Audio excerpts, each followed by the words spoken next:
it's a beautiful day. My beginning will be as bright as the sun. Come, won't you come along? And it feels so bright, it's like luck is raining on me. Warning, gardening is so addictive. Hello! Another episode in my country life. Today, we're gonna repot one of my colorful plants. Yesterday, we went to a nursery, and you know what plant addict will do, buy more plants. But anyway, if what makes us happy, we do it. And it's, I always said, stress relieving, makes me happy, keeps me busy, keeps me going. So what's wrong with gardening? Let's do it.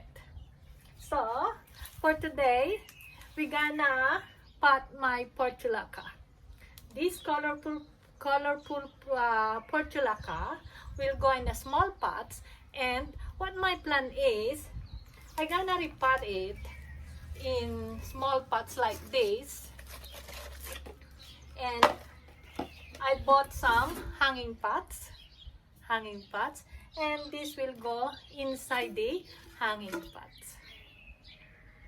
Good plan. You know, I always wanna make plants in my garden. Every now and then, I change the position of my plants, see where they will be happy. Because some plants, they don't grow in one place, but when you change the position, like the sunlight, or you put them in a position where they grow with the other plants, they become happy. It's just like people. They'll be happy in a right circle of friends. So let's do this. So before we repot our plants, let's get the pots ready first. So I prepared here a mixture of potting mix and animal manure. I'm always using an organic fertilizer. So whenever I repot plants, I mix potting mix and animal manure. So put your gloves. Always keep your hands safe, and then we just make the pots ready.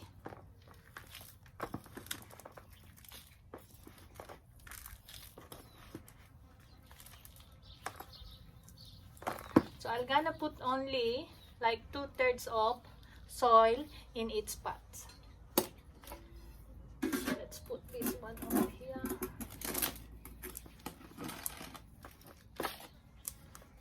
I'm using recycled pots. So whenever you can have some recycled things where you can use, I still always think of saving money. Who knows, the money you save can go to another plant. It's like not saving for my holiday, it's saving for my plants. I think I always buy, when I buy seedlings, I always buy like the cheap ones. So I have 1, 2, 3, 4, 5. So I got 10 plants. So I need to prepare 10 small pots of soil. Let's do this.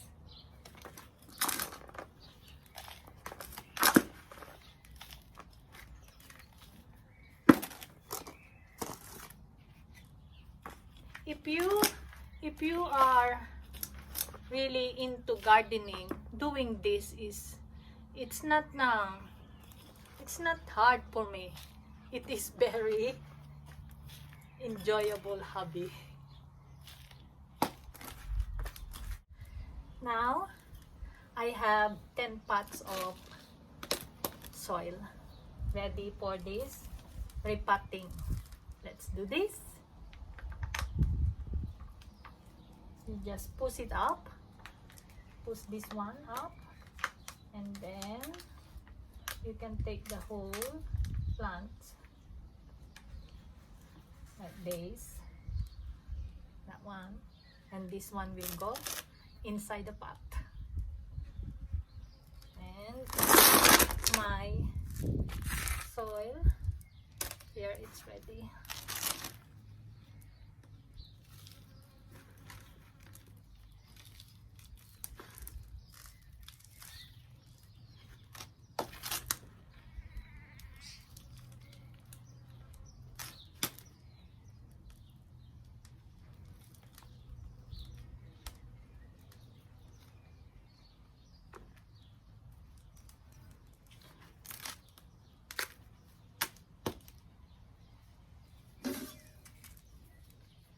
Like this.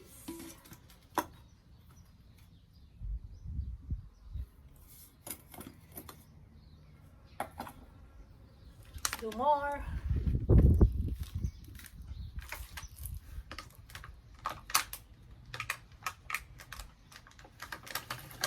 Yeah.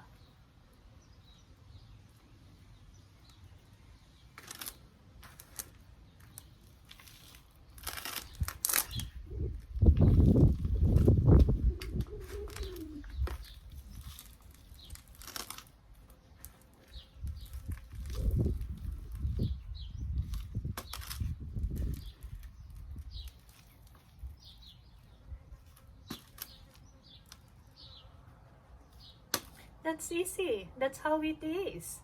Easy to repot, easy to grow. You don't need a green thumb. All you have to do is enjoy what you're doing, and you will be a happy gardener like me.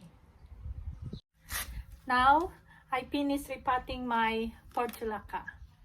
They are now on big pots and ready to go with my hanging pots. Pots inside the pots. Let's do this. Let's put them one by one in the hanging pots.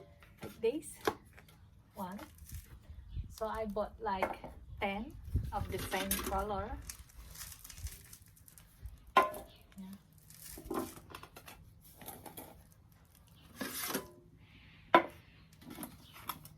So even though you use a recycled small pot, since it will go inside the hanging pots, it doesn't matter if it is old pots.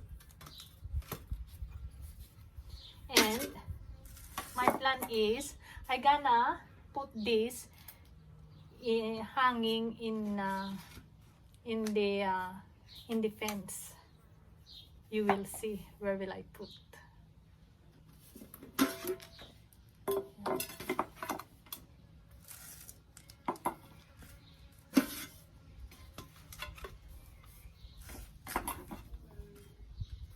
I can't wait until they grow and give me more flowers. So this is it. My portulaca plants in their hanging pots. Captain.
Thank you very much.